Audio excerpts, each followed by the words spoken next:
নমস্কার বন্ধুরা, অষ্টমী কিচেনে সবাইকে সুস্বাগতম। আজ আমি একটা মিষ্টির ভিডিওই বানালাম।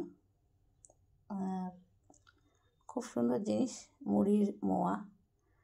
এটা তো বহু পুরনো একটা রেসিপি, আজকাল কেউ বানাই না হয়তো, বা কেউ কেউ বানায়। গ্রামে তো এটা খুব প্রচলিত, আর লোকেরা কিনেও খায়। আমার ইচ্ছে হলো যে না, আজকে একটু আমি মুড়ির মোয়া বানাই। তো কিনতে তো পাওয়া যায়, যেভাবে বানিয়ে ফেললাম। বানানোটা হয়ে খুব ভালো লাগলো। একদম মচমচে মুড়ি, মচমচেই হতে হয়। আর আমি এটা আখের গুড় দিয়ে বানিয়েছি, নলেন গুড় দিইনি।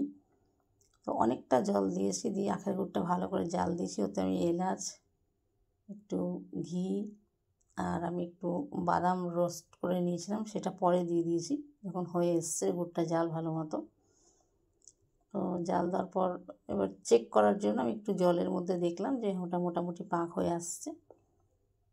ওর মধ্যে মুড়িগুলো দিয়ে দিয়েছি, দিয়ে মানে হাতে যে পাকটা দেবো তার জন্য হাতে তো গরম গরম লাগছে, গরম অবস্থাতেই করতে হবে, ঠান্ডা হলে ওটা ভালো পাক হয় না। তো হাতটা একটু জলে ভিজিয়ে নিয়েছি। এবার মুড়িটা গড়ার জন্য, মোয়াটা গড়ার জন্য হাতের মধ্যে দিয়ে আর এক হাতে দিয়ে একটু প্রেস করেছি। তো তারপরে মোয়াটা গোল গোল হয়ে গেছে। তো আমি বেশি বানাইনি, অল্প একটু জাস্ট বানিয়েছি, দেখছি কেমন হলো। 6টা মতোই বানিয়েছিলাম আজকে। তো খুব সুন্দর একটা রেসিপি, খুবই ভালো লাগে। বাড়ির যেই আসুক খেতে ভালোবাসে, বা অনেক দিন করে রাখাও যায়, স্টোর করে রাখা যায়, 15 দিন 20 দিন তো স্টোর করে রাখা যায়।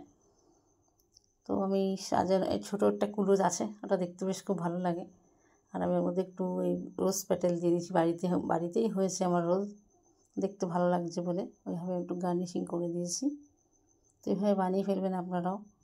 আর বাদামটা দেওয়ার জন্য খেতে খুবই ভালো লাগে।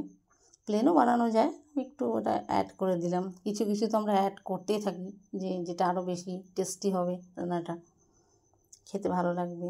আর মুড়ির মোয়া, চিড়ের মোয়া সবাই ভালো খায়। বিশেষ করে লক্ষ্মী পুজোয় বা যে কোনো অনুষ্ঠানে বানানো হয়। আর বহু পুরনো, বাড়িতে সবাই বানাতো, মা ঠাকুমারা।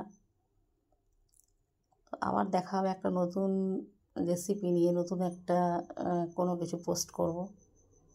সঙ্গে থাকার জন্য ধন্যবাদ। ভালো থাকবেন, সুস্থ থাকবেন। Thanks for watching.